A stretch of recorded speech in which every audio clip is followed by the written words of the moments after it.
ইয়া রাসূলুল্লাহ ইয়া হাবিবাল্লাহ ইয়া রাসূল। আমার মৌতের নিদান কালে থাকিও নবীজি আমার শিয়রে, আমার মৌতের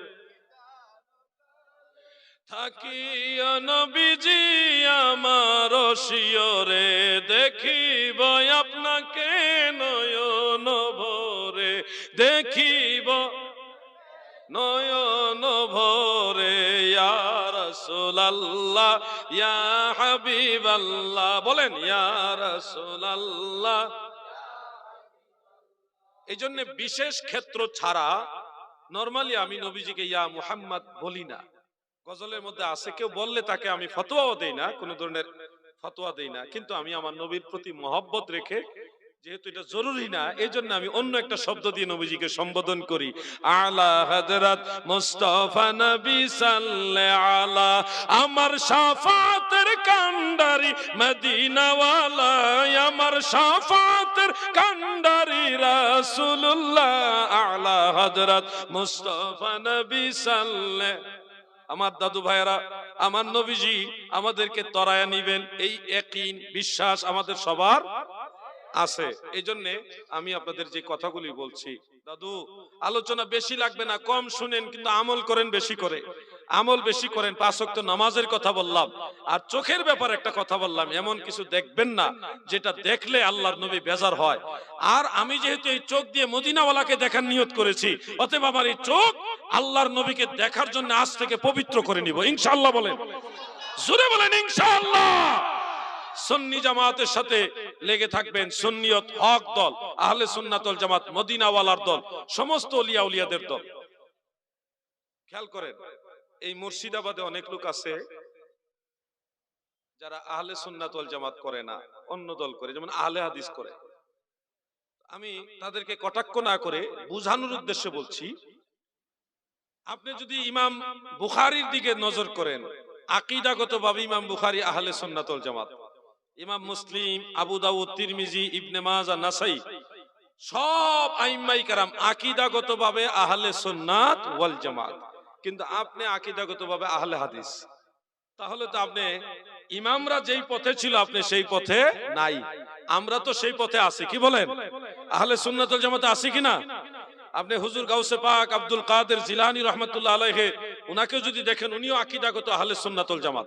খাজা গরিব নওয়াজ সুলতানুল হিন্দ মাইনুদ্দিন চিশতি আজমিরি সঞ্জারি রাহমাতুল্লাহ আলাইহি আকীদাগতভাবে আহলে সুন্নাত ওয়াল জামাত। মুজাদ্দিদ আল ফিসানি আল ফারুকি, খাজা বাহাউদ্দিন নকশবন্দ আল বুখারী, সমস্ত আল্লাহর ওলিরা আহলে সুন্নাত ওয়াল জামাত। তাহলে আমরা যে নতুন না, আমরা যে পুরাতন, সেই 1450 বছর থেকে শুরু করে অদ্যাবধি সমস্ত মুহাদ্দিসিন, মুফাসসিরিন, ফুকাহা, ফুজালা, খুলাফা, সুলাফা, আইম্মা, আউলিয়ায়ে কেরাম সবাই আহলে সুন্নাত ওয়াল জামাত। আমরাও সেই আহলে সুন্নাত। আমরা বাংলাদেশে একটা গজল বলি, কালকেও বলছিলাম, আজকে শোনাই। তাদের পথে তাদের মতে কবুল করুন আল্লাহ, কবুল করুন আল্লাহ। ওলি আল্লাহর বাংলাদেশ, এই শহীদ গাজীর বাংলাদেশ। আপনারা ভারতের মানুষ, আপনারা বাংলাদেশের কথা শুনলে আবার রাগ হবেন নাকি? আমরা বলি আর কি এরকম, শাহজালালের বাংলাদেশ, ওই শাহপরানের বাংলাদেশ, তাদের পথে তাদের মতে কবুল করুন আল্লাহ, কবুল করুন। যে ছেলেটা বলছে মাযহাব লাগবে না, সরাসরি সহিহ হাদিস মানবো, সেই ছেলেকে বলবেন, ভাই তুমি সহিহ হাদিস মানবে, সহিহ হাদিসগুলো যারা বর্ণনা করছে তারা তো মাযহাব মানছে। কথাটা বুঝতেছেন না আপনারা? তুমি সহিহ হাদিস মানবে, মাযহাব মানবে না, তো সহিহ হাদিস যারা যারা লিখে গেছে, বর্ণনা করে গেছে, তারা তো মাযহাব মানছে, তো তুমি তো তাদের দলেই নাই। আপনারা কি ডাইরেক্ট আল্লাহ রাসূলের কাছ থেকে হাদিস পাইছেন? ইমামদের মাধ্যমে, বর্ণনাকারীদের মাধ্যমেই তো আমরা হাদিস পাইছি। এখন যাদের মাধ্যমে হাদিস পাইলাম তারা বেঠিক, হ্যাঁ তারা বেঠিক, আর উনি হইল 1400 বছর পরে ঠিক। কথা কি বুঝতে পারছেন আপনারা? আপনি যদি বলেন হ্যাঁ আমি বুখারী শরীফ মানবো, তো বুখারী শরীফে যত হাদিস শরীফ আছে, এই হাদিস শরীফে যত রাবি আছে বেশিরভাগ রাবি হলো মাযহাবী। এখন বুখারী শরীফ মানি কিন্তু মাযহাব মানি না, তাহলে কি বুখারী শরীফ আসলে মানা হইলো? এগুলি হলো বিচার মানি তাল গাছ আমার, বিচার মানি তাল গাছ আমার। উম্মতের মাঝে কত দল হয়ে গেছে কল্পনা করা যায়। কিছু লোক বাইর হইছে, এরা বলে আমরা জয়ীফ হাদিস মানি না, আমরা সহিহ হাদিস মানি। তার মানে তারা হাদিসের মধ্যে একটা অংশ বাদ দিল, জয়ীফ হাদিস। অথচ পূর্বের সমস্ত মুহাদ্দিসিনে কেরাম ইজমা করেছেন, ঐকমত্য পোষণ করেছেন, আদ-দাঈফু ইউমালু বিহি ফিল ফাদাইল বিল ইত্তেফাক, সর্বসম্মতিক্রমে ফাজাইলের ক্ষেত্রে দাঈফ সনদের হাদিস গ্রহণযোগ্য। তো তারা প্রথমে একটা অংশ বাদ দিল, শুধু সহিহ হাদিস মানবে, জয়ীফ হাদিস বাদ। এরপর আরেক দল বাইর হইছে, আরেক দল তারা বলতেছে আমরা হাদিসই মানি না, আমরা আহলে কোরআন, আমরা শুধু কোরআন মানি। তাহলে দেখেন ভেজালগুলি কোথায়। একদল আইছে হাদিস মানে কিন্তু জয়ীফ হাদিস মানে না, শুধু সহিহ হাদিস আছে। আরেক দল বলতেছে পুরা হাদিস শরীফই মানে না, কয়টা 300-400 বছর পরে আসছে, এটা মানা যাবে না। এবার আপনি খেয়াল করেন, এদিকে তাকান। আরে কথা বললে তো ওইদিকে মানুষ তাকায় ফেলে, এদিকে তাকান। আপনারা কষ্ট হইতেছে বেশি নাকি? এদিকে তাকান, সবাই এদিকে খেয়াল করেন। এটা হলো আমরা যেমন আমরা চেষ্টা করতেছি মানুষকে দিন বুঝাইবার জন্য, শয়তানও চেষ্টা করতেছে কিভাবে এখান থেকে দুই অন্যদিকে ঘোরানো যায়। শয়তান কি অপসর আছে মনে করেন? শয়তানের ডিউটি সে পাগল পারা হয়ে গেছে। আরে এত মানুষ বৈশা হ্যাঁ ইসলামের কথা শুনে ফেলতেছে, আরে আমার ডিউটি শেষ রে। শয়তানের তো জ্বালা যন্ত্রণা, এজন্য ডাইনে ভাবে যেখানে দেখবেন একটু লড়াছড়া, মনে করবেন ওই জায়গাটাতেই শয়তানটা আছে। কথা কি বুঝতেছেন আপনারা? একটু জিকির করেন, শয়তান ভাগক। লা ইলাহা মারহাবা, লা ইলাহা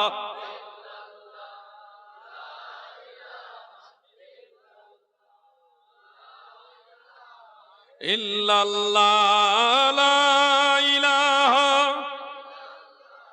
মুহাম্মদ রাসূলুল্লাহ সাল্লাল্লাহু আলাইহি ওয়াসাল্লাম। একদল আয়েশা বলল আমরা জয়ীফ হাদিস মানি না, শুধুমাত্র সহিহ হাদিস মানি, এই হলো একদল। আর একদল আয়েশাকে আমরা হাদিসই মানি না, শুধু কোরআন মানি, এই হলো আহলে কোরআন আরেক দল। আরেক দল আয়েশাকে আমি কোরআনও মানি না, হাদিসও মানি না, আমি ইসলাম ধর্ম মানি না, আমি নাস্তিক। মানুষে মানুষে কত বেশ কম, চিন্তা করছেন? এখনো ধর্মই মানে না। আমরা যারা আছি আমরা আল্লাহও মানি, নবীও মানি, কোরআনও মানি, হাদিসও মানি, ইজমা এবং কিয়াসও মানি। কথা ঠিক না বেঠিক? চালাও মোদের সে পথে, যে পথে তোমার প্রিয়জন গেছে চলি। ইহদিনাস সিরাতাল মুস্তাকিম, পড়েন ইহদিনাস সিরাতাল মুস্তাকিম সিরাতাল্লাযিনা আনআমতা আলাইহিম। যারা পড়ছেন না আপনারা ডাইনে বামে খেয়াল করেন, মনে হয় সূরা ফাতিহা পারে না, যে পড়েন একটু খেয়াল করবেন। ইহদিনাস সিরাতাল মুস্তাকিম সিরাতাল্লাযিনা আনআমতা আলাইহিম, পড়ছেন নি সবাই? আরেকবার পড়েন ইহদিনাস সিরাতাল মুস্তাকিম সিরাতাল্লাযিনা আনআমতা আলাইহিম। এটার অর্থ হলো এই, আমার আল্লাহর কাছে আপনি নামাজে বলতেছেন আল্লাহ আমাদেরকে সরল সঠিক পথে পরিচালিত করুন, যেই পথে আপনার নিয়ামত প্রাপ্ত বান্দারা পরিচালিত হয়েছে। আল্লাহ আমাদেরকে ওই পথে চালান যেই পথে আপনার ওলিরা গেছে। অর্থাৎ আল্লাহর ওলিদের পথে চলার জন্য প্রত্যেক নামাজে প্রতি রাকাতে রাকাতে মহান আল্লাহ তাআলার কাছে আপনি দোয়া করতেছেন। এইজন্য ওলি আল্লাহদের পথে যারা আছে তারাই সঠিক, পূর্বের আইম্মাই কেরামের পথে যারা আছে তারা সঠিক। দলিল কি? সূরা ফাতিহা। বলেন দলিল কি? সূরা ফাতিহা। ওয়াহাবি নজদি লামাযাবিরা সূরা ফাতিহাও মানে না। নামাজের ভিতরে একটা গন্ডগোল লাগাই দিয়েছে, ইমাম সাহেবের সাথে ইমামের পিছনেও সূরা ফাতিহা পড়তে হবে। কি একটা মুসিবতে আইসা পড়ছে। একজনে ফাও দিয়ে ঠেলে, ফাও দিয়ে আরেকজনে ফাও ঠেলে, কত বড় বেয়াদব মুরব্বি মানুষে ফাও লাগে দিচ্ছে। আরেকজন আঙ্গুলি তা করে তাসাউদের মধ্যে, এর আঙ্গুলের মধ্যে শয়তান বসে খালি লড়ায়। একটা মানুষ যদি পাশে এইভাবে আঙ্গুল লড়ায়, তার পাশের মুসল্লি নামাজে মনোযোগ থাকবো? এই আঙ্গুল লড়াকে, তার আঙ্গুলে মনে হয় মশা কামড় দিচ্ছে, তার আঙ্গুলে বুঝে ঠাডা পড়ছে। ঠাডা বুঝেননি? এই যে একটা যন্ত্রণা শুরু হয়েছে এইভাবে।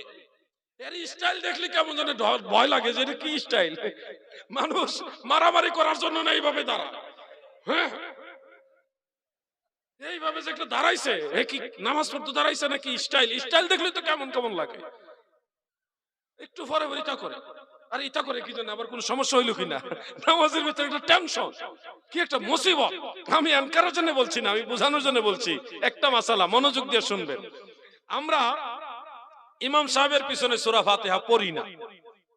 যারা মনে করেন ইমামের পিছনে সূরা ফাতিহা পড়তেই হবে, তাদেরকে আমি স্মরণ করাই দিচ্ছি, শোনো ভাই, শুধু একটা হাদিস দিয়া মাসালা হয় না।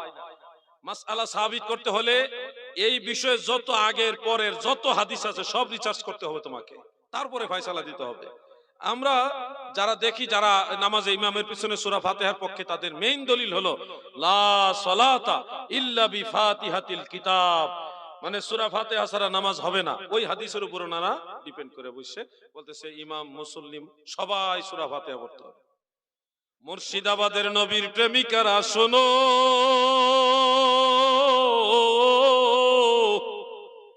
ইমামের পিছনে সূরা ফাতিহা সম্পর্কিত যে হাদিস শরীফটা বলা হয় লা সালাতা ইল্লা বিফাতিহাতিল কিতাব, হাদিস কিন্তু এখানে শেষ নাই, হাদিসটা আরো আছে। ওই বর্ধিত অংশ সহকারে সম্পূর্ণ হাদিসটা ওনাদের জানতে হবে।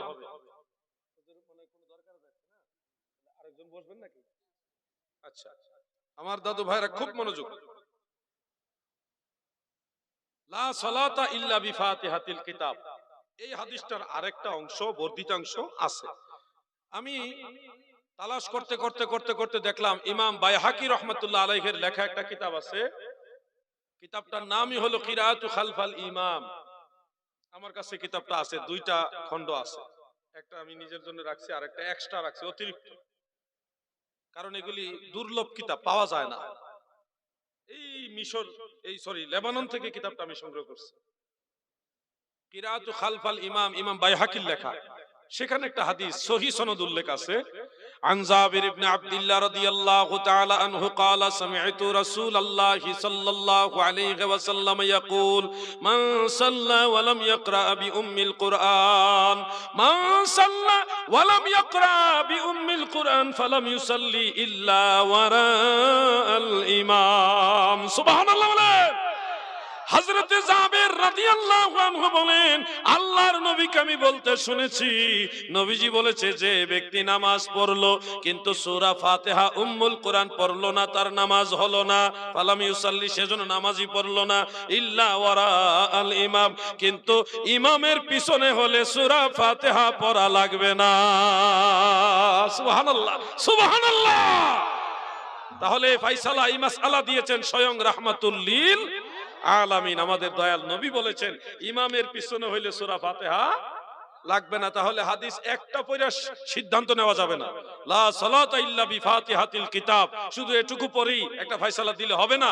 হানাফি ফুকাহায়ে কেরাম ইনারা এই সব হাদিস বিশ্লেষণ করেছেন, করে দেখেছেন আল্লাহর নবী বলেছেন ইল্লা ওয়ারা আল ইমাম, ইমামের পিছনে পড়া লাগে না।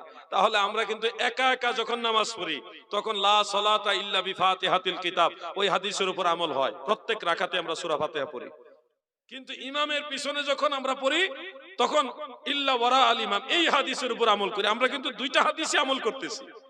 যারা লা মাযহাবী তারা কিন্তু এক হাদিস মানতেছে, আরেক হাদিস মানতেছে না অথবা জানেই না। এজন্য বলে বিভ্রান্তি ছড়াবেন না।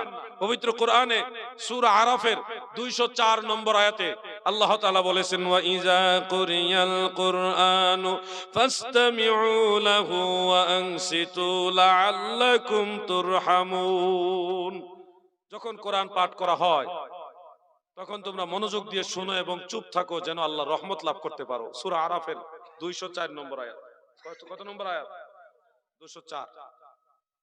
এই আয়াতের তাফসীর করতে গিয়ে আমি দেখেছি তাফসীরে নাসাফির মধ্যে, তাফসীরে মাযহারি এবং তাফসীরে কুরতুবী, তাফসীরে নাসাফি, তাফসীরে মাযহারি, তাফসীরে কুরতুবী, তিনটা কিতাবের মধ্যে উল্লেখ রয়েছে সাহাবায়ে কেরামদের, জমহুর সাহাবায়ে কেরাম এবং তাফসীর মুফাসসিরিন ইকরামদের মধ্যে ইজমা হয়েছে, আহলে ইলমের মধ্যে ইজমা হয়েছে, জমহুর সাহাবায়ে কেরামের ফয়সালা হলো যে ইমাম যখন নামাজের মধ্যে কোরআন পড়বে তখন চুপ থাকবে এবং মনোযোগ দিয়ে শুনবে।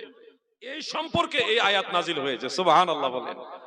এজন্য ইমামের পিছনে সূরা ফাতিহা পড়ার কোনো প্রয়োজন নাই। একাকী যখন নামাজ পড়বেন তখন প্রত্যেক রাকাতে সূরা ফাতিহা পড়তে হবে। এটুকু মাসালা আমি বলে দিলাম। আল্লাহ চাহে তো আপনারা দীর্ঘ সময় যে আদব প্রদর্শন করে যে মায়া মহব্বত দেখায় বসে আলোচনা শুনছেন, নিঃসন্দেহে এটা প্রশংসার দাবিদার। আল্লাহ আপনাদের সবার হাজিরা কবুল করুক, বলেন আমিন। আমি আর আপনাদের বেশি লম্বা আলোচনা দিয়ে বিরক্ত করতে চাই না। যদি হায়াতে বেঁচে থেকে আবার দেখা হবে ইনশাআল্লাহ, আর যদি মারা যাই হাসরের ময়দানে দয়াল নবীজির কদম মুবারকের কিনারে দেখা হবে ইনশাআল্লাহ। মিলেমিশে থাকবেন, ঐক্যবদ্ধ থাকবেন। ফিকহি মাসালায়, ফুরুই মাসালায় যদি ইখতিলাফ থাকে তারপরও আকীদা কেন্দ্রিক সবাই ঐক্যবদ্ধ থাকবেন। পীর আপনার একজন, আমার আরেকজন, পীর যার যার, সুন্নিয়ত সবার। আমরা সব পীরের মুরিদানরা যারা সুন্নি আকীদায় বিশ্বাসী, আমরা সবাই এক। বলেন আমরা সবাই এক, জোরে বলেন আমরা সবাই এক। মিলেমিশে থাকবেন, প্রত্যেকটা কথা আমল করার চেষ্টা করবেন। আল্লাহ আপনাদের তৌফিক দান করেন, আমিন। আজকের মতো আলোচনা এখানে শেষ। আর কোন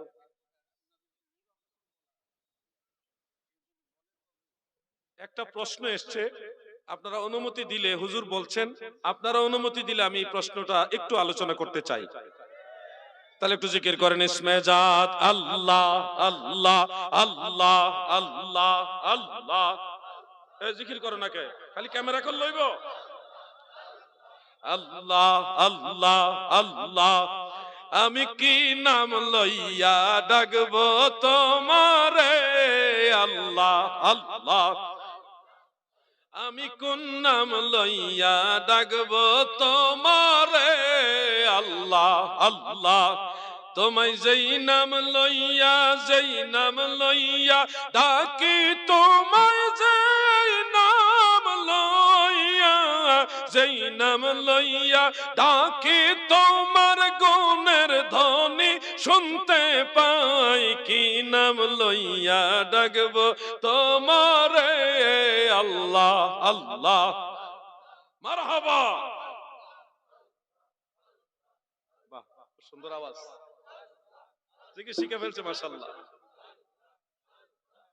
লা ইলাহা ইল্লাল্লাহ মুহাম্মাদুর রাসূলুল্লাহ। দেখছেন জিকির করলে কত ভালো লাগে, শুনতেও ভালো লাগে।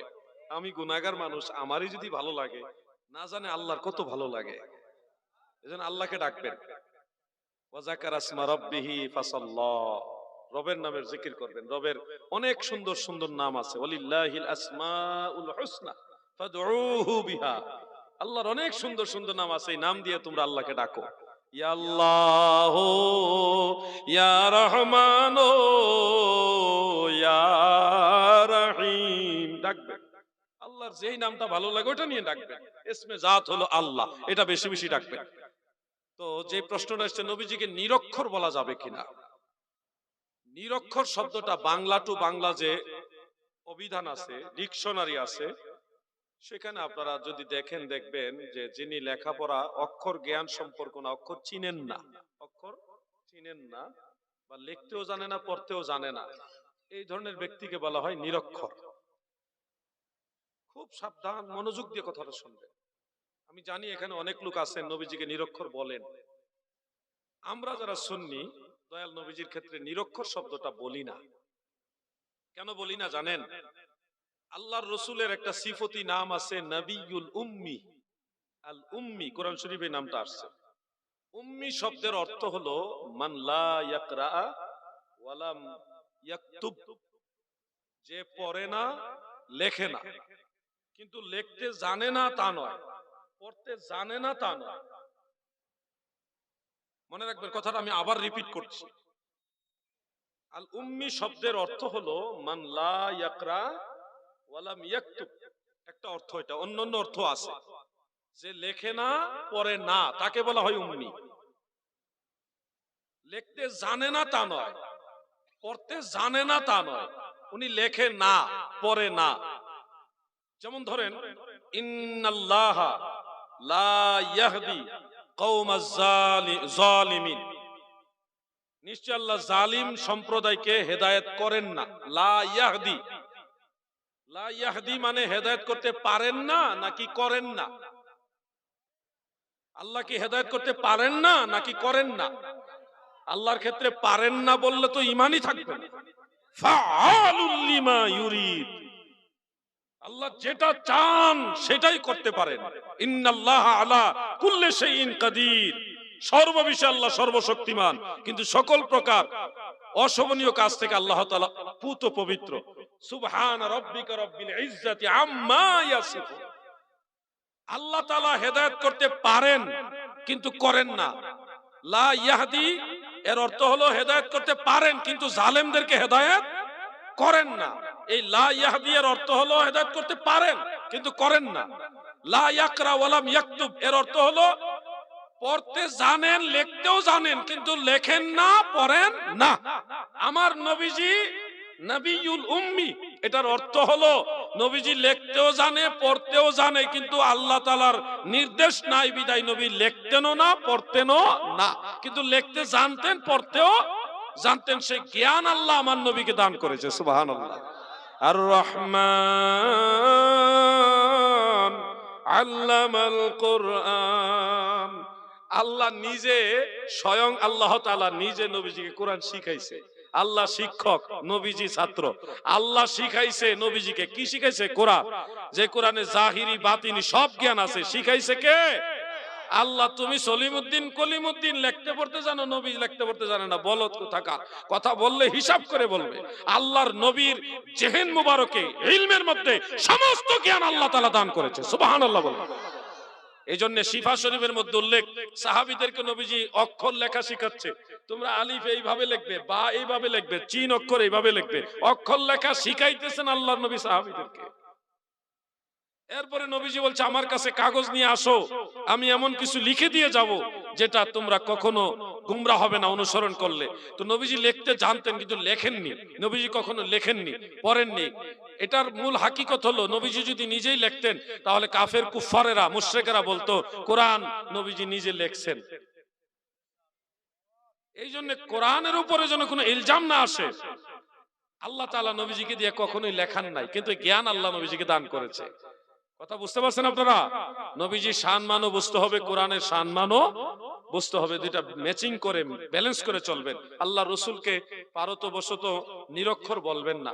অনেকে বলেন, অনেক জেনারেল শিক্ষিত লোকেরা নিরক্ষর বলেন, হয়তো ওনাদের বলার পিছনে কোনো নবীজির প্রতি ইনকার নাই, নবীজির প্রতি কোনো অসম্মানের উদ্দেশ্য নাই, এমনিতে হয়তো যেটা শিখছে ওটা বলতেছে। আমি বলবো নবীজির ব্যাপারে এই শব্দটা অ্যাভয়েড করে চলেন। সরাসরি নবিয়ুল উম্মি বলেন, উম্মি নবী বলেন, বাস। বেশি এক লাইন বুঝার আমার দরকার নাই। বেশি বুঝা আমার দরকার কি?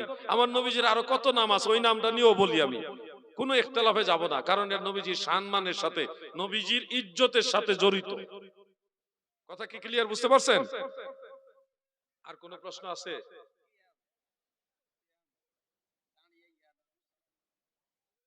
আমি হুজুর অনুমতি না দিলে প্রশ্ন মার থেকে নিব না। দাঁড়িয়ে নবীজিকে ইয়া নবী সালাম আলাইকা বলা যাবে কিনা? এখানে দুইটা পার্ট, একটা হলো দাঁড়ানো অবস্থায় নবীজিকে সালাম দেওয়া, আরেকটা হলো ইয়া নবী সালাম আলাইকা বলা। মনে রাখবেন, আমরা যে দাঁড়িয়ে নবীজিকে সালাম দেই এটা মূলত সাহাবাই কারামের কাছ থেকে এসেছে। অনেক ভাইরা বলে সাহাবারা মিলাদ পড়ছে কিনা, কিয়াম করছে কিনা, ইমাম আবু হানিফা করছে কিনা, অমুক করছে কিনা, বিভিন্ন প্রশ্ন করেন। আবু বকর সিদ্দিক করেছে কিনা, উমর করেছে কিনা, সাহাবীরা করেছে কিনা, এই প্রশ্নগুলি করে কিনা ভাই? আজকে আপনারা নোট করে নেন, সাহাবাই কারাম দাঁড়িয়ে নবীজিকে সালাম দিয়েছে। একটা দলিল আমি এখন আপনাদের শোনাবো, সেটা পবিত্র কোরআনের সূরা আহজাবের 56 নম্বর আয়াত। কত? 56 নম্বর আয়াত, যেটা আপনারা নিশ্চয়ই পারেন। ইন্নাল্লাহা ওয়া মালাইকাতাহু ইউসাল্লুনা আলান নবী ইয়া আইয়ুহাল্লাযীনা আমানু সাল্লু আলাইহি ওয়া সাল্লিমু তাসলিমা। এই আয়াতের তাফসীরের মধ্যে হাফিজুল হাদিস ইমাম আবু জাফর ইবনু জারির আত-তাবারি রাহমাতুল্লাহ আলাইহি, তিনি, এটা বেশি দিন আগের কিতাব না, মাত্র 1100 বছর আগের কিতাব। বেশি দিন হইছে? বেশি দিন হয় নাই, মাত্র 1100 বছর হইছে। সেই কিতাবের মধ্যে এই আয়াতের তাফসীরের মধ্যে সহিহ সনদে হাদিসটা উল্লেখ। যখন এই আয়াতে কারিমা নাজিল হলো, হযরতে কাআব ইবনে উজরা রাদিয়াল্লাহু আনহু, আল্লাহর রাসূলের সাহাবী, তিনি বলেন আল্লাহর আদেশ হলো ওয়াসাল্লিমু তাসলিমা, আমার নবীকে তাজিম করে তাকিদ দিয়ে বলতেছে অতীব মহব্বত তাজিম করে সালাম দাও। আমার নবীকে তাজিম করে কিভাবে সালাম দেওয়া যায় গো, এই চিন্তা করে হযরতে কাব ইবনে উজরা বলেন ফাকুমতু ইলাইহি আই ইলান নবী সাল্লাল্লাহু আলাইহি ওয়াসাল্লাম ওয়া কুলতু আসসালামু আলাইকা আইয়ুহান নবী ওয়া রাহমাতুল্লাহি ওয়া বারাকাতু। কাব ইবনে উজরা বলেন ওয়াসাল্লিমু তাসলিমা, এই আয়াত যখন নাজিল হইল আল্লাহ আদেশ দিল যেইভাবে তাজিম করে নবীজিকে সালাম দেওয়া দরকার ওইভাবে তাজিম করে নবীকে সালাম দাও। আমার আল্লাহর আদেশ পাওয়ার সাথে সাথে আমি কাব ইবনে উজরা নবীজির সামনে দাঁড়াইয়া আল্লাহর নবীকে সালাম দিলাম। সুবহানাল্লাহ। অতএব নবীজির প্রতি তাজিম প্রদর্শনার্থে দাঁড়িয়ে দাঁড়িয়ে নবীজিকে সালাম দেওয়া সুন্নতে সাহাবা। কেউ যদি মনে করেন জিহাদি ভাই এটাকে আসলে হাদিসে আসেনি, সহিহ হাদিস নেই, আমি বলবো আসেন আমি দেখাবো আপনাকে, ভাই হিসেবে ভালোবেসে দেখাবো, কোনো ঝগড়া না। আপনার কিতাবটা নিয়ে আসেন তাফসীরে তাবারি, আমি ওটা থেকে বের করে দেখাবো, নিয়ে আসেন। আর যদি কিতাব না থাকে অনলাইনের সুবিধায় আমি গুগল থেকে কিতাব বের করে দেখাবো, আপনি আসেন, কিন্তু ঝগড়া করবেন না। এখানে একটা প্রশ্ন দাঁড়ায় যে হুজুর সাহাবী তো নবীজিকে দেখে দেখে দাঁড়িয়েছে, না দেখে নবীজিকে দাঁড়ানো অবস্থায় সালাম দেওয়া যাবে কিনা, এই প্রশ্নটা দাঁড়াতে পারে। আমি বলবো হ্যাঁ দেওয়া যাবে, না দেখলেও দাঁড়িয়ে আল্লাহ রাসূলকে সালাম দেওয়া যাবে। তার দলিল হলো আবু দাউদ, তিরমিজি, ইবনে মাজাহ, নাসাই, মিশকাত, আরো বহু কিতাবে হাদিস, 10 জন সাহাবী থেকে হাদিসটা আছে। নবী আকরাম সাল্লাল্লাহু আলাইহি সাল্লাম বলেছেন ইজা দাখালা আহাদুকুমুল মাসজিদা ফালইউসাল্লিম আলান নবী সাল্লাল্লাহু আলাইহি সাল্লাম, তোমাদের মধ্যে কেউ যখন মসজিদে প্রবেশ করবে তখন আল্লাহর নবীকে, তোমাদের নবীর উপরে সালাম দিবে, এরপরে মসজিদে প্রবেশের দোয়া পড়বে। বলুন এই ভারতবর্ষে, এই পশ্চিমবঙ্গে আপনারা যারা মসজিদে প্রবেশ করেন তখন নবীজিকে সালাম দেওয়ার সময় নবীজিকে দেখে দেখে দিবেন না না দেখেই দিবেন? এই জন্য বোঝা যায় নবীজিকে না দেখলেও দণ্ডায়মান অবস্থায় সালাম দেওয়া যাবে। ভাই আমার, কবরস্থানের পাশে গিয়ে আপনারা সালাম দেন না? কিভাবে সালাম দেন বলেন তো একটু? আসসালামু আলাইকুম ইয়া আহলাল কুবুর, তাই না? এখানে ইয়া হরফে নেদা সহকারে কিন্তু আপনি বলতেছেন, সম্বোধন করে ডাক দিয়ে বলতেছেন হে কবরবাসী তোমাদের উপর আমার সালাম। আপনারা নিশ্চয়ই জানেন মানুষ মারা গেলে বিশেষ কিছু আল্লাহর খাস বান্দা ব্যতীত আর কেউ কবরে থাকে না। যারা মুমিন বান্দা তারা ইল্লিনে চলে যায়, ওই সপ্তম আসমানের উপরে, আর যারা বেঈমান তারা জমিনের তলদেশে সিজ্জিনে চলে যায়। কেউ কিন্তু কবরে নাই, কবরে ডেড বডি। কিন্তু এখানে দাঁড়িয়ে তাদেরকে দেখেনও না, তারা এখানে উপস্থিত নাই, তাদের রুহু চলে গেছে উপরে বা নিচে, উপস্থিত নাই, তাদেরকে দেখেনও না।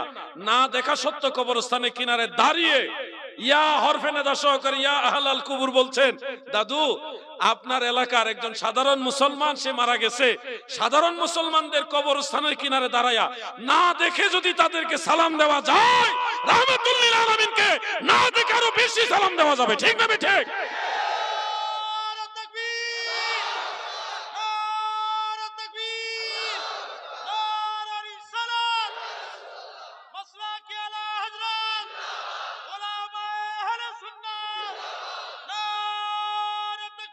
আল্লাহু আকবার।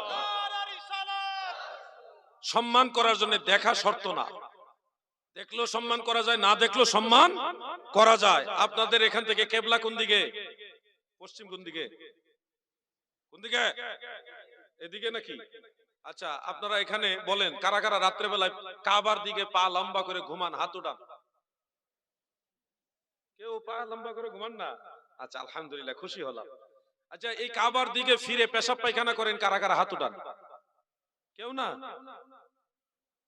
আমরা তো কাবার দিকে জেনে শুনে থুতুও ফেলি না, কাবাকে তাজিম করি। কেন? আল্লাহ বলেছেন ওয়ামাই ইউআযযিম শাআইরাল্লাহ ফাইন্নাহা মিন তাকওয়াল কুলুব, আল্লাহর নিদর্শন সমূহকে তাজিম করা এটা কালবের তাকওয়া। এইজন্য কাবা ঘরকে যদি না দেখে সম্মান করা যায়, কাবা ঘরকে যদি না দেখে ইজ্জত করা যায়, আমার নবী কাবারও কাবা, আল্লাহর নবীকে না দেখে আরো বেশি সম্মান করা যাবে, ঠিক না বেঠে?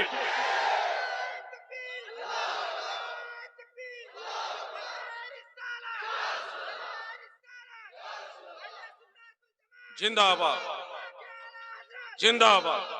আমার ভাইরা, তাহলে ক্লিয়ার যে দেখলেও তাজিম করা যায়, না দেখেও তাজিম করা যায়। আসলে নবীজির সম্মান বোঝার জন্য নসিব লাগে, নসিব। ওই মানুষগুলি নসিব মন্দ যে আল্লাহ রসুলকে ইজ্জত করতে পারছে না, তাহলে কপাল মন্দ। এবার বলবো ইয়া নবী সালামু আলাইকা, এটুকুর ব্যাখ্যা। ইয়া নবী মূলত ইয়া আইয়ুহান নবী। মনে রাখবেন কুরআনুল কারীমের একাধিক জায়গায় আল্লাহ তাআলা নবীজিকে ইয়া আইয়ুহান নবী বলে সম্বোধন করেছেন। যেমন ইয়া আইয়ুহান নাবিয়্যু ইন্না আরসালনাকা শাহিদাও ওয়া মুবাশশিরাও ওয়া নাযীরা। এরকম আরো অনেক জায়গায় আমার আল্লাহ নবীজিকে ইয়া আইয়ুহান নবী বলেছেন। শরহে জামি সহ বেশ কয়েকটা নাহুর কিতাবে আমি দেখলাম ইজা ক্বালা ইয়া রাজুলু ফামানাহু কামানা ইয়া আইয়ুহার রাজুল। কেউ যদি বলে ইয়া রাজুলু, রাজুলু নাকেরা, ইয়া হরফে নেদা হিসেবে রাজুলু মারেফা হয়েছে। তো কোন নাকেরা শব্দকে যদি কেউ হরফে নেদা দিয়ে সম্বোধন করে ইয়া রাজুলু বলে, এটার মানা হয় কামানা ইয়া আইয়ুহার রাজুল। ঠিক এই কায়দায় কেউ যদি বলে ইয়া নবী, এটার মানা হবে ইয়া আইয়ুহান নবী। কেউ যদি বলে ইয়া রাসূল, এটার মানা হবে ইয়া আইয়ুহার রাসূল। এই জন্য ইয়া নবী আসল মে ইয়া আইয়ুহান নবী হয়। আমার নবীজিকে ইয়া নবী বলে ডাকলে এটা পবিত্র কোরআনের ইয়া আইয়ুহান নবী দ্বারা প্রমাণ হয়ে যায়। সুবহানাল্লাহ।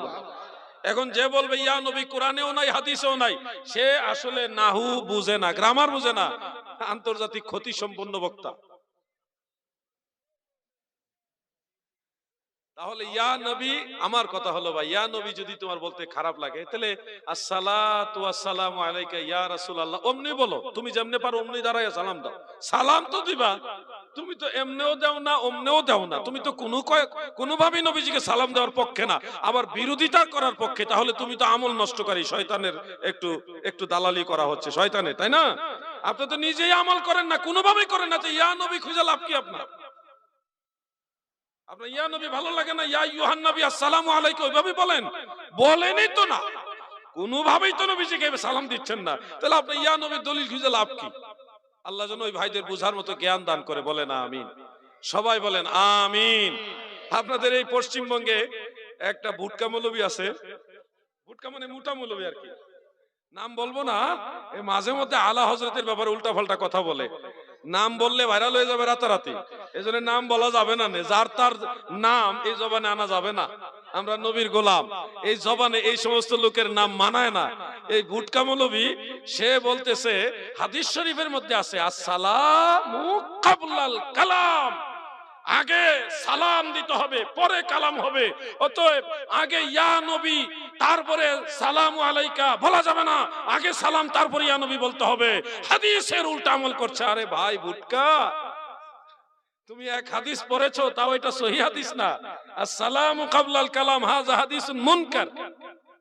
ইমাম তিরমিজি বলেছে এটা মুনকার সনদের হাদিস, আর সহিহ সনদের হাদিস নাসাই শরীফের মধ্যে উল্লেখ। আন আবি সাঈদ আল খুদরি রাদিয়াল্লাহু তাআলা আনহু قال قلنا يا رسول الله السلام عليك। সুবহানাল্লাহ।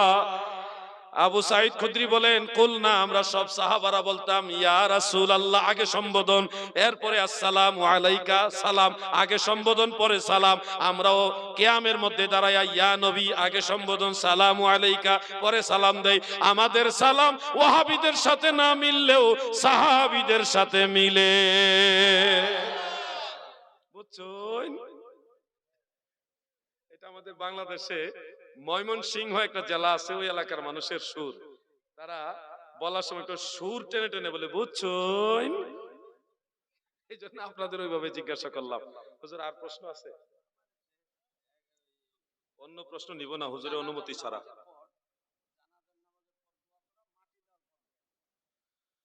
জানাজার নামাজের পর দোয়া এবং দাফন করার পরে দোয়া। দাফন করার পরে দোয়া করা সুন্নত, জানাজার পরে দোয়া করা মুস্তাহাব। দাফন করার পরে হাত তুলে দোয়া আল্লাহ রাসূল সাল্লাল্লাহু আলাইহি ওয়াসাল্লাম নিজে করেছেন। এই মর্মে মুসনাদু বাজ্জারের মধ্যে সরাসরি হাদিস আছে। আর ইবনে মাজাহ শরীফে হাত তোলার কথা নাই। ইজা ফারাগা মিন দাফিনিল মাইয়িত, তোমরা যখন মাইয়িতের দাফনের কাছ থেকে ফারেগ হবে তখন তার কাছে অবস্থান করবে এবং তার জন্য মাগফিরা ইস্তিগফারু লি আখিকুম, এটা অন্যান্য কিতাবে এইভাবে আছে, তোমরা তোমাদের ভাইয়ের জন্য মাগফিরাত কামনা করবে। কিন্তু হাত তোলার কথা সেখানে নাই। মুসনাদু বাজ্জারের মধ্যে আছে, হযরত আব্দুল্লাহ ইবনে মাসউদ রাদিয়াল্লাহু আনহু বর্ণনা করেছেন, রাসূল আকরাম সাল্লাল্লাহু আলাইহি সাল্লাম লাশ দাফন করার পরে রাফা ইয়াদাইহি, দুই হাত উঁচা করতেন, এরপরে দোয়া করতেন। সুবহানাল্লাহ বলেন। এজন্য দাফন করার পরে হাত তুলে দোয়া করা সুন্নতে রাসূল সাল্লাল্লাহু আলাইহি সাল্লাম। জানাজার পরে দোয়া করা মুস্তাহাব, এটা বিভিন্ন ভাবে প্রমাণিত, আল্লাহ রাসূল এবং সাহাবায়ে কেরাম থেকে প্রমাণিত রয়েছে। যেমন একটা হাদিস, প্রসিদ্ধ হাদিস, এটা ইমাম বাইহাকির দালাইলুন নবুয়তের মধ্যে সনদ সহকারে আছে। আর সবচেয়ে সুন্দর ইমাম বুখারীর উস্তাদ ইমাম মুহাম্মদ ইবনে সাদ রাহমাতুল্লাহ আলাইহির তাবাকাতুল কুবরা, সেই কিতাবের মধ্যে উল্লেখ আছে। আলহামদুলিল্লাহ, যতগুলি কিতাবের নাম বলি সবগুলি কিতাব আমার কাছে মওজুদ আছে। আলহামদুলিল্লাহ, আমার জীবনে সবচেয়ে বেশি পরিশ্রম করেছি কিতাব সংগ্রহ করার পিছনে। কত লক্ষ বললে হবে না, কোটি কোটি টাকার কিতাব আমি সংগ্রহ করেছি। আলহামদুলিল্লাহ, এক একটা মানুষের এক একটা নেশা থাকে। আল্লাহ আমার একটা নেশা দিছে কিতাবে। সারা পৃথিবীর যেখানে কিতাবের সন্ধান পাবো ওখান থেকে কিতাব কিভাবে আনা যায়, ওই ধান্দা, ওই টেনশন আল্লাহ আমার মাথায় সেট করে দিছে আলাদা। এজন্য তাবাকাতুল কুবরা ইবনে সাদ, সেই কিতাবের মধ্যে হাদিসটা সনদ সহকারে উল্লেখ রয়েছে। ইমাম বুখারীর সহিহ গ্রন্থের সরা উমদাতুল কারির মধ্যে হাদিসটা উল্লেখ আছে। মেশকাতের সরা মেরকাতেও আছে, আরো বহু কিতাবে হাদিসটা রয়েছে। লাম্মা ইলতাকান নাসু বিমুতা জালাসা রাসূলুল্লাহ সাল্লাল্লাহু আলাইহি ওয়াসাল্লাম আলাল মিম্বারে, যখন মুতার যুদ্ধ সংগঠিত হচ্ছে ওই সামদেশে নবীজি মসজিদে নববীর মিম্বর শরীফের মধ্যে আরোহণ করলেন। ফাকুশিবা লাহু মা বাইনাহু ওয়া বাইনা শাম, নবী করিম সাল্লাল্লাহু আলাইহি সাল্লাম এবং শাম দেশের মাঝে দূরত্বের পর্দা আল্লাহ সরাই দিলেন। ফলে যুদ্ধের ময়দানে কে কি করছেন সব নবীজি নিজের চোখে দেখতেছেন। সুবহানাল্লাহ বলেন। এক পর্যায়ে নবীজি বলেন, আমার ভাই জাফর শহীদ হয়ে গেছে। ফাসাল্লা আলাইহি রাসূলুল্লাহ সাল্লাল্লাহু আলাইহি ওয়াসাল্লাম ওয়া দাআ লাহু ওয়া ক্বালা ইস্তিগফারু লাহু। সুবহানাল্লাহ বলেন। আল্লাহর নবী রাহমাতুল লিল আলামিন মদিনা থেকে হযরতে জাফর রাদিয়াল্লাহু আনহুর জানাজার নামাজ পড়লেন। ফাসাল্লা আলাইহি, তার উপরে নবীজি সালাত আদায় করলেন, জানাজা পড়লেন। ওয়া আতিফা ওয়া দাআ লাহু, নামাজের পরপরই আবার নবীজি দুই হাত মোবারক তুলে দোয়া করেছেন। সুবহানাল্লাহ। এখন আপনারা আমাকে বলেন, আল্লাহর নবী যেহেতু জানাজার পরে দোয়া করেছে, সেহেতু জানাজার পরে দোয়া জায়েজ না নাজায়েজ? আওয়াজ দিয়ে বলেন। যারা বলবেন জানাজার পরে দোয়া করা যাবে না, আপনারা দয়া করে একটা জয়ীফ হাদিস আমাদের শোনান। কোন কিতাবে হাদিসটা আছে? সহিহ হাদিস লাগবে না, একটা জয়ীফ হাদিস শোনান। যমুক হাদিসে আছে জানাজার পরে দোয়া করা যাবে না। আমরা তো হাদিস আরো আছে, বুখারী শরীফের হাদিসও আছে, মুসলিম শরীফের হাদিস আছে। আমি ওদিকে গেলামই না, কারণ এটা লম্বা আলোচনা, বুঝাইতে একটা সময়ের দরকার আছে। শর্টকাটে একটা হাদিস শরীফ বললাম যেখানে প্রমাণ হয় আল্লাহ রাসূল জানাজার পরপরই দোয়া করেছেন। এখন আপনারা যারা বিরোধিতা করছেন একটা দলিল দেন না ভাই, কষ্ট করে দলিলটা দেন, আমরা শুনি। কিতাবুল আন্দাজ দিয়ে আর কতদিন চলবে? কিতাবুল আন্দাজ বুঝছেন না আপনারা? যুক্তি যুক্তি, কোন কোরআন হাদিসের রেফারেন্স নাই, দিল যুক্তি। এই কিতাবুল আন্দাজ দিয়ে ইসলাম চলে না ভাই।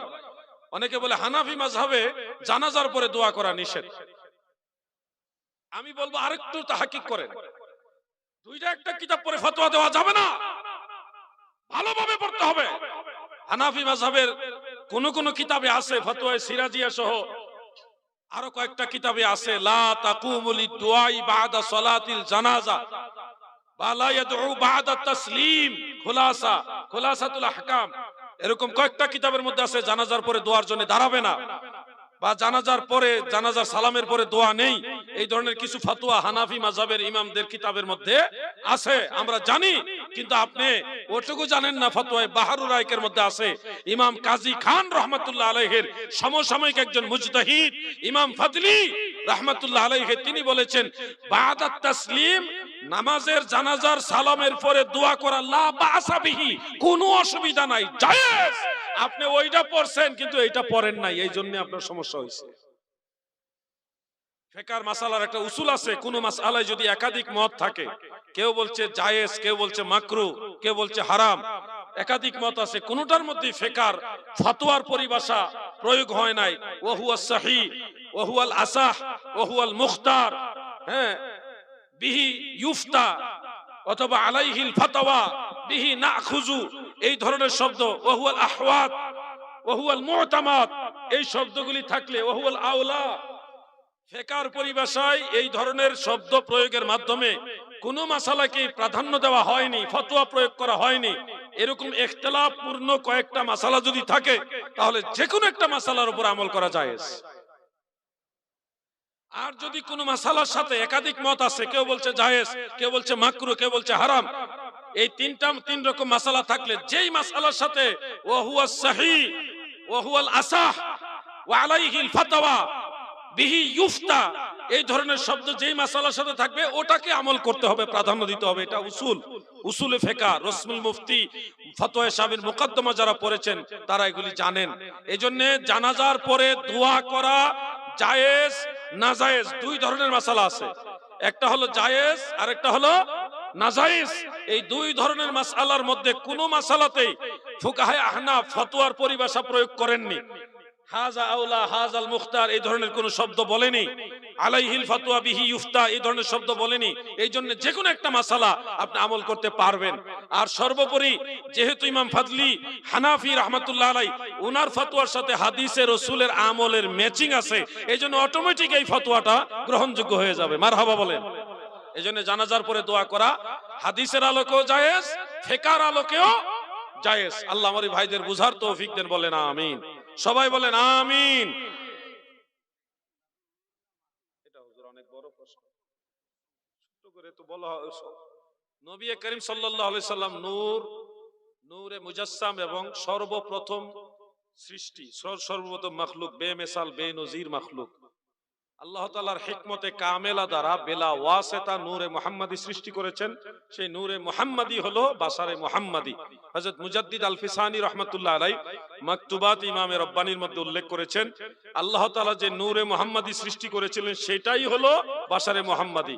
এখানে নবীজির জিসম মুবারকে জড়জগতের কোনো পদার্থ, মানে মাটি, পানি, এই ধরনের কোনো জিনিস দিয়ে নবীজিকে সৃষ্টি করা হয়নি। সেই নূরে মুহাম্মাদিকে বাশারে মুহাম্মাদি হিসেবে প্রকাশ করা হয়েছে। সুবহানাল্লাহ।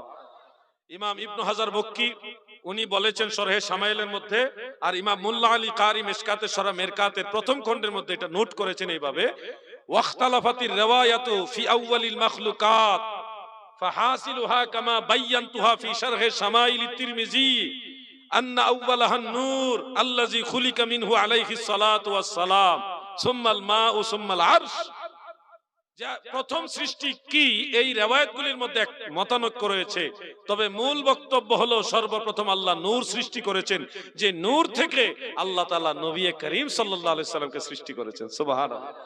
এটা আহলে সুন্নাত ওয়াল জামাতের সমস্ত ইমামদের ফয়সালা, আমার একক ফয়সালা না, সমস্ত ইমামদের ফয়সালা এটা। এজন্য আমরা নবীজিকে নূর বলি, নূরে মুজাসসাম বলি, নূরের তৈরি বলি। আমাদের কথার সাথে আইম্মায়ে আহলে সুন্নাতের দলিল আছে, কোরআনের দলিল আছে, হাদিসের দলিল আছে। কিন্তু যারা মাটির তৈরি বলে তাদের দলিল হলো মিনহা খালাকনাকুম। ভাই, আয়াতের জেহেরি অর্থ তরজমার উপরে মাসআলা বা কোনো ফতোয়া নির্ভর করে না। আপনি পড়েছেন মিনহা খালাকনাকুম, এই মাটি থেকে তোমাদেরকে সৃষ্টি করেছি, আপনি অনুবাদের উপরে ফতোয়া দিচ্ছেন সব মানুষ মাটির তৈরি। ভাই, অনুবাদের উপরে যদি সব হয়ে যাইতো তাহলে তাফসীরের দরকার ছিল না। আপনি দেখেন, যদি আয়াতে বাহ্যিক অনুবাদে বলেন সব মানুষ মাটির তৈরি, তাহলে কোরআন শরীফের 12টা আয়াত মিথ্যা হয়ে যাবে। নাউজুবিল্লাহ বলেন। কারণ 12টা আয়াত আল্লাহ তাআলা বলেছেন মানুষকে আল্লাহ পানি দিয়া সৃষ্টি করেছেন, নুতফা দিয়া। আওয়ালাম ইয়ারাল ইনসানু আন্না খালাকনাহু মিন নুতফাতিন ফাইযা হুয়া খাসীমুম মুবিন। সূরা ইয়াসিন 77 নম্বর আয়াত। মানুষ কি দেখে না আমি আল্লাহ তাকে নুতফা থেকে সৃষ্টি করেছি, অতঃপর তারা ঝগড়া বিবাদে লিপ্ত হয়েছে। 12টা আয়াত আছে কোরআন শরীফে, আল্লাহ মানুষ বানাইছে নুতফা দ্বারা, পানি দ্বারা, শুক্রাণু ডিম্বাণু দ্বারা। তাহলে মিনহা খালাকনাকুম, এই মাটি দিয়ে তোমাদেরকে বানাইছি। সব মানুষ যদি মাটির তৈরি হয়ে যায় তাহলে তো ওই 12টা আয়াত আল্লাহ বলছে মানুষ বানাইছি নুতফা দিয়া, পানি দিয়ে, তো ওই আয়াত ভুল হয়ে যাইতেছে না? আপনাকে এই জন্য মুফাসসিরিনে কেরামদের সহযোগিতা নিতে হবে। তাফসীরে জগৎ বিখ্যাত কিতাব এটা, আমি যেটার নাম বলবো এখন, জগৎ বিখ্যাত তাফসীরে খাজেন, তাফসীরে খাজেন এবং তাফসীরে বাগবী, যেটার মূল নাম হলো তাফসীরে মাআলিমুত তানজিল, ইমাম বাগবী রাহমাতুল্লাহ আলাইহির লেখা। এই দুইটা কিতাবের নামই বলি, বেশি বললে আবার আওলাই ফেলবে। তাফসীরে কবিরও দেখতে পারেন, সেখানে উল্লেখ আছে মিনহা আই মিন তুরাবিল আরদে খালাকনাকুম আই খালাকনা আবাকুম আই খালাকনা আবাকুম আদম আলাইহিস সালাম। এই জমিনের মাটি দিয়ে তোমাদের সবার বাবা আদমকে আমি আল্লাহ বানাইছি। এখানে খালাকনা আর কুম, খালাকনা আর কুম এই দুই শব্দের মাঝখানে আবা শব্দটা গোপন আছে, উজ্জ্বল আছে, সাইলেন্ট আছে, যার কারণে বাহ্যিক অনুবাদ পড়েই লাভ মাইরা ফতোয়া দিয়ে বসবেন না ভাই। এক আয়াত মানবেন আরেক আয়াত মানবেন না, তা নয়। সব মানুষের বাবা আদম হলো মাটির তৈরি, আদমের স্ত্রী মা হাওয়া মাটির তৈরি না, আদমের বাম পাজরের নরম বাঁকা হাড্ডি দিয়ে তৈরি। ঈসা নবীর বাবা নাই, এজন্য ওনাকে আল্লাহ ডাইরেক্ট বিবি মরিয়মের গর্ভে রুহু সঞ্চালিত করে রুহু থেকে মানুষ বানাই দিয়েছে। সুবহানাল্লাহ। আমাদেরকে আল্লাহ তাআলা বানাইছে যার যার পিতা মাতার শুক্রাণু ডিম্বাণু দ্বারা। আর আমাদের নবী তখনও মানুষ, যখন আদম নবীও ছিল না। নবীজি বলেন কুনতু আউওয়ালান নাস ফিল খালক, সৃষ্টির মধ্যে আমি রাসূলুল্লাহ হলাম সর্বপ্রথম মানুষ। সুবহানাল্লাহ বলেন, এটা সহিহ হাদিস। মুরসাল সহিহ সনদে তাবাকাতুল কুবরার মধ্যে হযরতে কাতাদা রাহমাতুল্লাহ থেকে রয়েছে, আর মুত্তাসিল সহিহ সনদে ইমাম ইবনু আদি রাহমাতুল্লাহ আলাইহির আল কামিল ফি দুআফাইর রিজালের মধ্যে উল্লেখ হযরত আবু হুরায়রা থেকে। হযরত আদম হলো এই দুনিয়ার প্রথম মানুষ, আর আমার নবী হলো সৃষ্টি জগতে প্রথম মানুষ। মানে আদম যখন ছিল না তখনও নবীজি মানুষ। আরেক হাদিস আছে কুনতু নবিয়ান ওয়া আদামু বাইনার রূহি ওয়াল জাসাদ, আদমের দেহ আর রূহ যখন মাঝামাঝি আমি তখন আল্লাহর দরবারে নবী। অতএব আপনি মাটির ব্যবসা করবেন কোন দিকে? কোন দিকে সুযোগ নাই। মাটি সৃষ্টি হওয়ার বহু আগে আল্লাহ নবী মানুষ, নূরে মুজাসসাম, নবীজিকে সম্মান করেন। আপনি বলবেন নূরের তৈরি হইলে খাওয়া দাওয়া করে না, হ্যাঁ, হাজাতুল ইনসান পেশাব পায়খানা হয় না, বিয়ে শাদী করে না, সন্তানাদি জন্ম দেয় না। ফেরেশতারা যেমন নূরের তৈরি, তা তো খায় না, বিয়ে শাদী করে না, সন্তানাদি হয় না, পেশাব পায়খানা করে না। রাসূল পাকের বেলা এগুলি সংঘটিত হলো কেমনে? এটার উত্তর একেবারে সহজ। ফেরেশতাদের মাঝে বাশারিয়াত নাই, তারা শুধু নূর কিন্তু বাশারিয়াত নাই। আমার নবীজি নূর এবং বাশার। আমরা নবীজির নূরানিয়াতকেও মানি, বাশারিয়াতকেও মানি। হাল কুনতু ইল্লা বাশারার রাসূলা ইন্নামা আনা বাশারুম মিসলুকুম, আমার নবী বেমিসাল বেনজির বাশার। ফেরেশতাদের মধ্যে বাশারিয়াত নাই, নবীজির মাঝে বাশারিয়াত আছে। এই কারণে বাশারিয়াত যার মাঝে আছে তার দ্বারা এগুলি সম্ভব, যার মাঝে বাশারিয়াত নাই তার দ্বারা ওটা সম্ভব না। বলবেন এটার একটা উদাহরণ শুনেন। আপনারা যারা আছেন আপনারা নিশ্চয় জানেন আদম আলাইহিস সালামের পরে নবী হলো হযরত শীস আলাইহিস সালাম।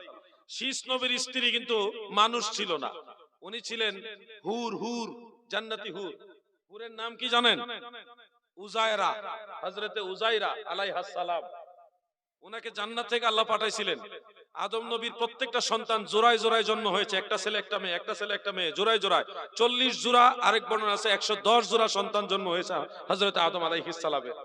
আর শুধুমাত্র শীস আলাইহিস সালাম একা জন্ম হয়েছে, ওনার সাথে কোনো বোন মেয়ে জন্ম হয়নি। এই জন্য ওনার সাথে বিয়ে দিবে কে? আর তো কোন নাই, ভাগে তো নাই। ওই জন্য আল্লাহ তাআলা ওনার জন্য জান্নাত থেকে হুর পাঠাইছেন, হযরতে উজাইরা আলাইহাস সালাম। তিনি বিবাহ বন্ধনে আবদ্ধ হয়েছে শীস আলাইহিস সালামের সাথে। সেই জান্নাতি হুর তো নূরের তৈরি, উনি তো মাটির তৈরি না। তাহলে সেই হুরের পরবর্তী বংশধর তো আমরা। পৃথিবীতে এখন যারা আছি প্রায় বেশিরভাগ মানুষ হলো শীস পয়গাম্বরের বংশধর। তাহলে আপনারা দেখেন আমরা তো জন্ম হয়েছি নূরের তৈরি একজন জান্নাতি হুরের গর্ভ থেকেই পরবর্তী প্রজন্ম আমরা আসছি। তো শীস নবী যদি নূরের তৈরি হুর বিয়ে করে ওনার মাধ্যমে সন্তান আদি নিতে পারে, তাহলে আল্লাহ রসুলের বেলায় এত আপত্তি কেন আপনাদের?